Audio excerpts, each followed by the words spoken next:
Bonjour à toutes et à tous, bienvenue dans cette nouvelle vidéo. Aujourd'hui, on va parler des livres de ce type tracker de coloriage ou carnet de coloriage. Moi, j'en ai deux en ma possession présentement et j'adore ça à la base.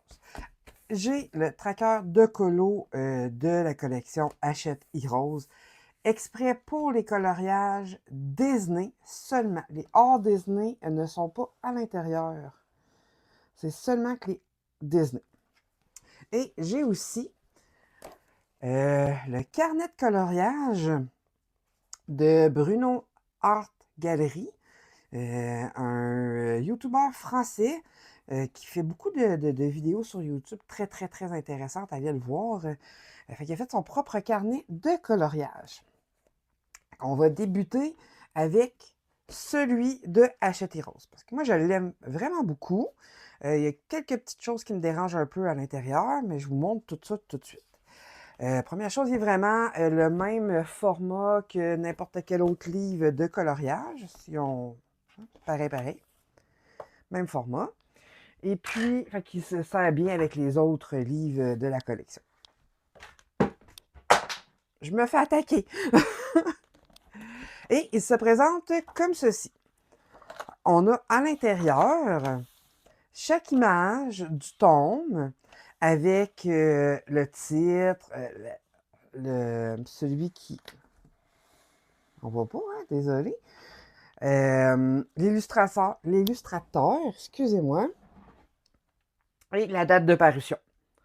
On va aussi avoir l'information, on va pouvoir écrire où est-ce qu'on, quand on l'a acheté, la date d'achat, où est-ce qu'on l'a acheté, ainsi que nos coloriages préférés. On va identifier les pages de nos 6 colos préférés et l'appréciation du livre lui-même.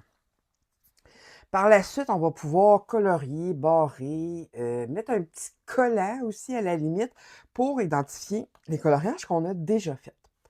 Pour revenir à l'appréciation du livre, moi, ce que j'ai fait, c'est que je me suis mis une petite note à l'intérieur, ici, sur un petit post-it, pour me dire, parce que quand je décide d'acheter un livre, à la base, ce qu'il faut savoir, c'est que on commence à avoir des belles collections en général. Au début, on fait moins attention, mais à un moment donné, il faut faire attention à nos achats.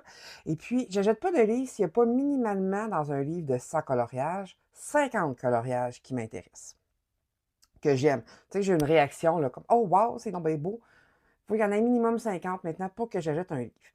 Alors, automatiquement, mes livres de colo ont au moins 4 étoiles parce que c'est 50 et plus de coloriage que j'aime vraiment beaucoup dans le livre. Et puis, pour avoir 5 étoiles, c'est soit plus de 80 colos sur 100 ou 40 sur 100, ça donne automatiquement 5 étoiles. En bas de ça, je ne me suis pas mis de petites notes parce que généralement, je ne les ai pas achetés, à part peut-être les premiers. Fait que ça se présente comme ceci. Petite chose qui est dommage un peu, c'est qu'il n'y a pas de numérotation de pages dans le livre. Hey, j'ai vraiment de la misère, hein? Il n'y a pas de numérotation de pages dans le livre, alors j'ai dû les numéroter moi-même. Dans les coins ici, j'ai collé les petits collants. Mais par contre, c'était pas si grave parce que j'avais acheté ces petits collants ici pour identifier mes crayons Luango .5 pour pouvoir les numéroter. Puis dans le paquet, il y avait beaucoup de séries. Je pense que c'est 4 séries jusqu'à 300. Fait qu'il y en avait beaucoup qui m'en restait. Alors, j'ai utilisé ces petits collants-là pour identifier toutes mes pages. Chose intéressante aussi à savoir, si je vais directement à la fin. À la fin, on va avoir tous les livres de coloriage qui sont sortis au moment de la parution de ce livre. Ils ont mis des petites cases en dessous de chaque livre de coloriage, qui fait que tu peux cocher la case pour dire que tu l'as. Et encore là, il n'y a pas de numérotation de page. Ce que j'ai décidé, moi, de faire, c'est de coller le numéro de la page en dessous des livres que j'ai. Fait qu'ici, on voit Grand Classique tome 10. Ça donne que c'est la page 10. Si je me réfère à mes pages que moi j'ai indiquées, page 10, Grand Classique, tome 10. C'est comme ça que j'ai décidé d'identifier tous les livres que j'avais avec les mêmes petits numéros. Comme ça, je peux les retrouver facilement dans le cahier quand j'arrive pour colorier la petite case que j'ai fait mon coloriage. La deuxième chose que moi j'ai faite, quand on écrit toutes nos informations ici, j'ai décidé qu'avec mon nuancier, au début j'avais pris les .5, les Luango .5, mais ils marquent beaucoup. J'ai changé pour les prochains, là, pour les Luango 1 mm. Un coup que c'est sec, ça ne colle pas sur les autres pages. Fait que j'ai choisi la couleur qui est ici pour écrire mes choses, ouais, pour tout écrire, en fait, à l'intérieur. Et puis, je me suis mis un petit code de couleur dans le bas de ma page pour identifier quand je vais arriver pour faire mon petit coloriage dans ma petite case pour avoir la bonne couleur. Alors, on le voit ici. Dans le grand classique tome 11, lui, j'ai fait un coloriage. J'ai fait un petit cœur de la même couleur. J'ai colorié toutes mes petites étoiles dans le bas avec la même couleur. Puis, j'ai marqué la page. Ici, on voit, là, ça, c'est mes coloriages préférés du tome 11. Pour vrai, je l'aime vraiment beaucoup. Je trouve qu'il est très intuitif et très agréable à travailler. Mais là, on comprend aussi que quand il est sorti, il y avait un nombre X de livres de coloriage Disney qui étaient sortis. Et les hors Disney ne sont pas à l'intérieur. Ce qui fait que ben, c'est un peu dommage parce qu'on ne peut pas mettre tous nos livres. Par contre, ils ont mis à la fin quelques pages, on va aller des vierges, qu'on peut remplir nous-mêmes. Sur le même principe, mais automatiquement, ils ont toujours sans coloriage. Alors, on va identifier comme à l'habitude où est-ce qu'on l'a acheté, la date. On peut mettre une petite image ici, marquer le titre de livre, qui l'a illustré, quand c'est paru et remplir automatiquement pareil comme les autres pages. Alors, ensemble, je me suis acheté sur Amazon des grandes feuilles collantes, un peu comme les petites étiquettes qu'on a blanches d'habitude. Là, c'est sûr, évidemment. Je me suis pas assez préparée, je ne les ai pas à côté de moi. Mais c'est pas grave, vous savez ce que je veux dire. Une grande feuille 8 par 11, mais collante, que j'ai imprimé les livres que j'ai pas dans mon cahier. Alors, on va faire ça ensemble ici, puis on se retrouve après.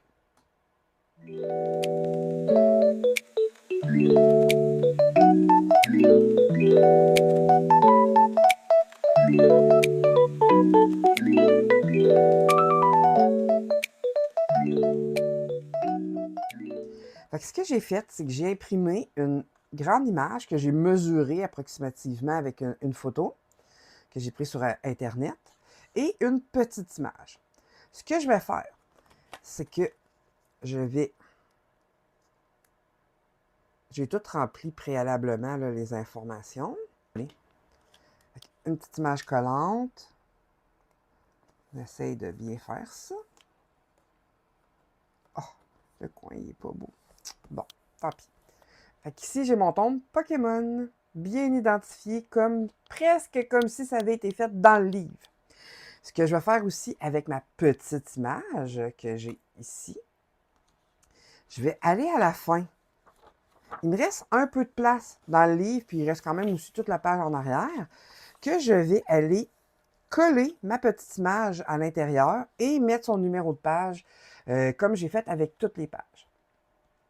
Fait que je fais ça en vidéo rapide pour vous montrer comment je vais tout faire ce qu'il me reste à faire. Et puis, on se reparle après.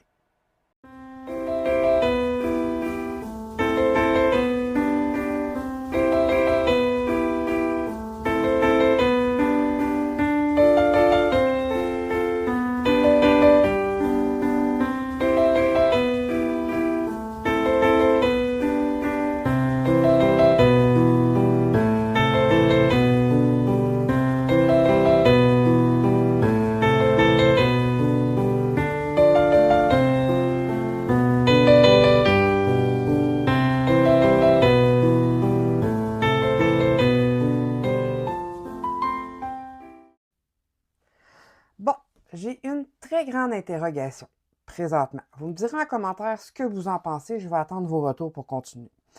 Ici, j'ai mis, comme on avait parlé, les 4 tomes qui sont mis dans cette série-là ici. J'ai arrêté à Schtroumpf 2. Je serais rendu à Bisounours, qui est la prochaine page. Par contre, j'ai plus d'espace ici. Est-ce que je devrais les coller sur cette page-ci, puis peut-être me mettre une page blanche en dessous pour cacher ça ici? Ou je pourrais les coller, exemple, sur ici à la place.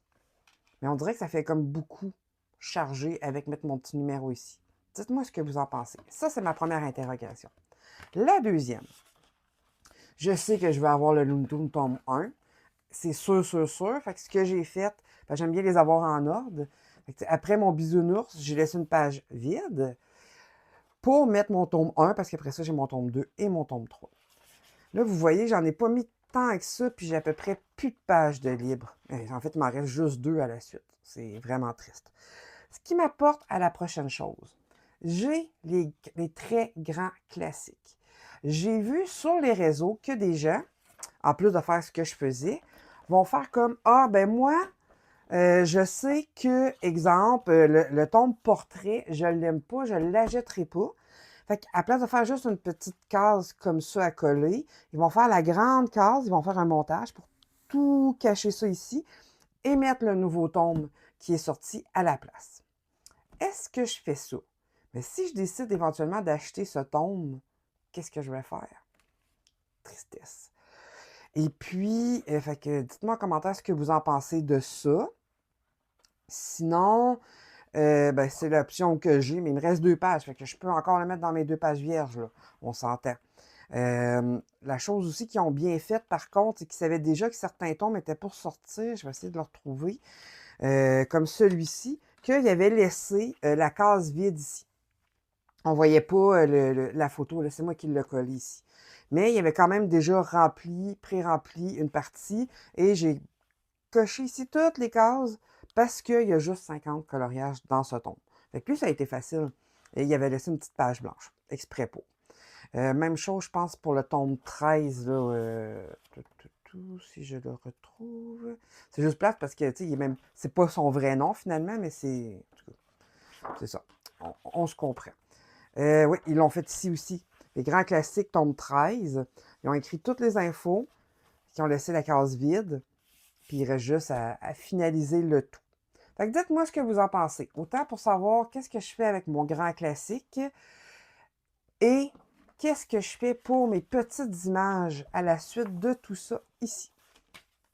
Fait qu'on en a terminé pour ce tome. J'espère qu'il va en sortir d'autres.